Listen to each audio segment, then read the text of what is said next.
चंबड़ के मदरसे में बदफैली बाद फोत थियल ख़ुताबी के केस में 4 ॼणा गिरफ़्तार किया विया आहिनि। चंबड़ पुलिस इमरान कोराई केस में शक हेठ चइन मौलविन के गिरफ़्तार करे वरितो आहे। गिरफ़्तार कियल मौलविन के चंबड़ पुलिस नामालूम हंध मुंतक़िल करे छॾियो।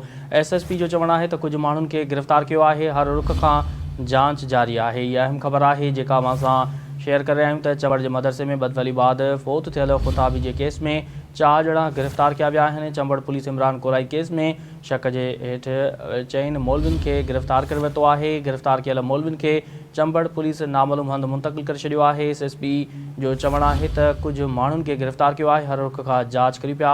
अवां खे आगाह करे रहिया आहियूं त चंबड़ जे मदरसे में बदफैली बाद फोत थियल ख़ुताबी जे केस में 4 ॼणा गिरफ़्तार किया विया आहिनि। चंबड़ पुलिस इमरान कोराई केस में शक हेठ चइन मौलविन के गिरफ़्तार करे वरितो आहे। गिरफ़्तार कियल मौलविन के चंबड़ पुलिस नामालूम हंध मुंतक़िल करे छॾियो। SSP जो चवणु आहे त कुछ माण्हुनि के गिरफ़्तार कियो आहे। हर रुख खां जांच करी पिया। चंबड़ जे मदरसे में बदफैली बाद फोत थियल ख़ुताबी जे केस में 4 ॼणा गिरफ़्तार किया विया आहिनि। चंबड़ पुलिस इमरान कोराई केस में शक हेठ चइन मौलविन के गिरफ़्तार करे वरितो आहे। गिरफ़्तार कियल मौलविन के चंबड़ पुलिस नामालूम हंध मुंतक़िल करे छॾियो आहे। वधीक तफ़सील मालूम कंदासीं। टेलीलाइन ते मौजूदु आहे टंडोलायर खां सिंध TV न्यूज़ रिपोर्टर ग़ुलाम रसूल दर्स। जी ग़ुलाम रसूल, 4 ॼणा गिरफ़्तार किया विया आहिनि, बाबति आगाह कजो।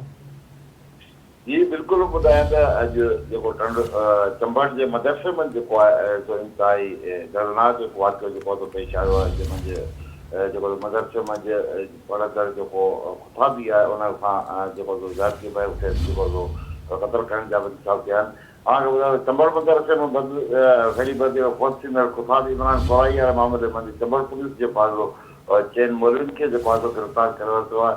हाणे शक हेठि आयल 4 मौलवी जेके मदरसे में बतौर उस्ताद जेके मुक़ररु थियल आहे ऐं चइनी मौलविन खे जेको आहे सो पुलिस हिन वक़्तु गिरफ़्तार करे ऐं नामानो हंधु जेको मुंतक़िल करे छॾियो आहे। ऐं हिन सिलसिले में मुंहिंजी जेका पुलिस सां ॻाल्हि थी आहे जो चवण जांच हलंदड़ आहे। हिन वक़्तु असीं जेको आहे सो कंहिं क़िस्म जी का तव्हांखे जेका मालूमात जेका आहे उहा जेका न ॾींदासीं छो त असांजी जांच जेका आहे उहा हलंदड़ आहे। जॾहिं ॿिए पासे जेकॾहिं SSP टंडोला चवण कुझु माण्हुनि खे असां जेको तहवील में वरितो आहे मामले जे रुख खां जेको आहे सो उहा जांच पिया करियूं ऐं जेके बि जेके हथ जेके मुड़ो चवंदा उन्हनि खे जेको वाइको कंदासीं। हिन वक़्तु जेके 4 जेके गिरफ़्तार मौलवी आहिनि उन्हनि खे जेको आहे पुलिस नामालूम जेको आहे सो मुंतक़िल करे छॾियो आहे। जी ठीकु आहे ग़ुलाम रसूल, तफ़सील ॾियण लाइ वॾी महिरबानी।